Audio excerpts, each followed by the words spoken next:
हाय सांग मैंने मो यूट्यूब चैनल रे आपण मानक स्वागत। आज प्रथम वर्ड हूँ आपल, यार माने हूँ सेव। आंट, यार माने हूँ पिंपुड़ी। यार माने वायु। आम माने बाहु। आड मीन जोग करिबा। आबुल मीन सक्षम। आक्ट मीन कार्य करिबा। आर्ट मीन कला। आश्र माने हला खार। ऑल हला समस्त। एगो माने पूर्वे। एम लक्ष्य। एरिया अंचल। एज यार माने हूँ बयस। आस्क माने पचारिबा। एंड एवं। एनी कौनसी। एट यार माने हूँ खाइले। इट्र पास्ट रूप है एट। अल्सो मध्य। एबुल सक्षम। एबव उपरे। आफ्टर ओडिया माने हला परे। एलोन रो माने हूँ एका। एग्री माने राजी हेबा। एप्रिल अप्रैल यह हूँ इंग्राजी मासर नाम। एगेन पुणी। एमंग मध्य। अगस्ट यह मध्य इंग्राजी मासर नाम गोटे। एंग्री यार माने हूँ क्रोध। एंजेल यार माने हूँ परी बा दूत। ओदर यार माने हला लेखक। एलिव यार माने जीवित बा बंची थिबा। अलाउ अनुमति। अलाराम बा समय। एहेड आगकू। आवेक जाग्रत। अवार्ड पुरस्कार। अवॉइड दूरेई जिबा। एक्सेप्ट ग्रहण करिबा। एडमिट अंगीकार करिबा। अप्लाई यार माने हूँ आवेदन करिबा। एनिमल यार माने हूँ प्राणी। आंसर यार माने हला उत्तर। अलोंग यार माने सह बा सहित। एपियर मीन प्रकाश करिबा। आरिव पहुँचीबा। अटैक आक्रमण। अटेंड उपस्थिति। अटेम्प्ट यार माने चेष्टा। अरेंज यार माने व्यवस्था करिबा। अज्यूम यार माने हूँ धारणा करिबा। अप्रूव अनुमोदन करिबा। असिस्ट सहयोग करिबा। एडवाइस परामर्श। एडवाइस परामर्श। एडमायर प्रशंसा करिबा। अफ्रेड भयभीत। एनुअल वार्षिक। एन्शिएंट पुरातन। अब्रोड विदेश। अराउंड चारिपाखरे। आक्रॉस अपार। एबिलिटी यार माने हला क्षमता। एक्टिवली यार माने हूँ सक्रिय भाव में। एक्टिविटी यार माने हूँ कार्यकलाप। एडिशन यार माने हूँ जोग। एड्रेस यार माने हला ठिकाना। एडवर्टाइजमेंट यार माने हूँ विज्ञापन। एग्रीमेंट यार माने हूँ सम्मति। आफ्टरनून यार माने हला अपराह्न। एडवेंचर यार माने हला साहसिक काम। ऑडियंस यार माने हूँ दर्शक। एडवेन्यू यार माने हला मार्ग। अवेलेबल यार माने हला उपलब्ध। एवरेज यार माने हूँ हाराहारी। अमेजिंग यार माने हला आश्चर्यजनक। एडोरेबल यार माने हला प्रेममय। एक्यूरेट यार माने हला सठिक। एक्टिव यार माने हूँ सक्रिय। एडवेंचरस यार माने हला साहसिक।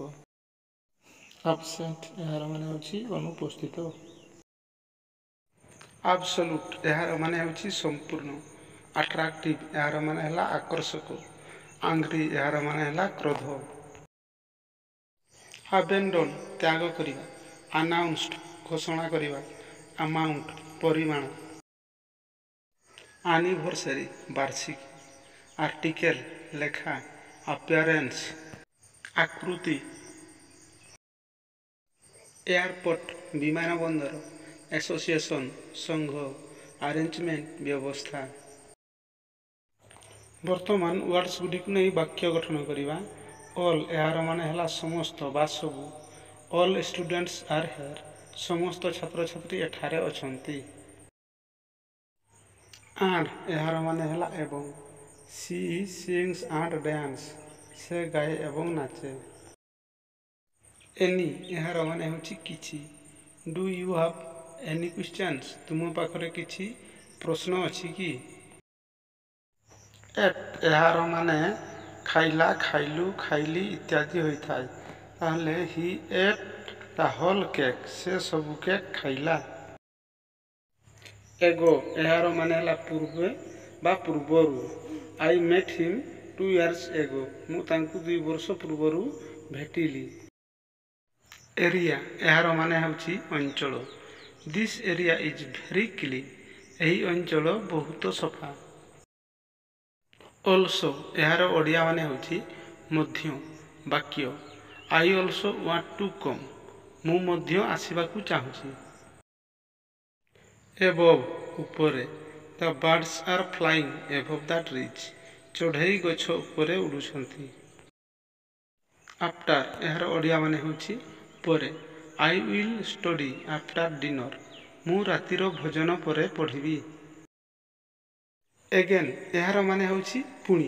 ପ୍ଲିଜ୍ ଟ୍ରାଏ ଏଗେନ୍, ଦୟାକରି ପୁଣି ଚେଷ୍ଟା କରନ୍ତୁ। ଏଲୋନ୍, ଏହାର ଓଡ଼ିଆ ମିନିଂ ହେଉଛି ଏକା।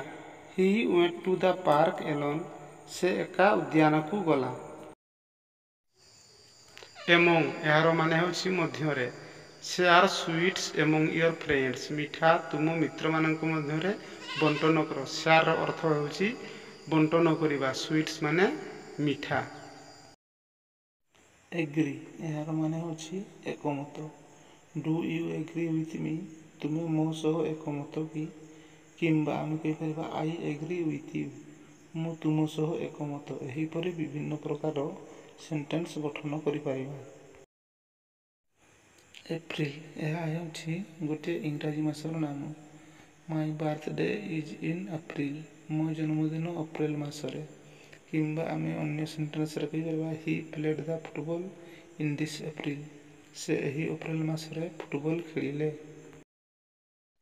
ଏଙ୍ଗର, ଏହାର ମାନେ ହେଉଛି କ୍ରୋଧ। କଣ୍ଟ୍ରୋଲ ୟୋର ଏଙ୍ଗର, ତୁମର କ୍ରୋଧ ନିୟନ୍ତ୍ରଣ କର। ଏଞ୍ଜେଲ, ଏହାର ମାନେ ପରୀ ବା ଦୂତ। C looks like N angel, ସେ ଏକ ପରୀ ଭଳି ଦେଖାଯାଉଛି।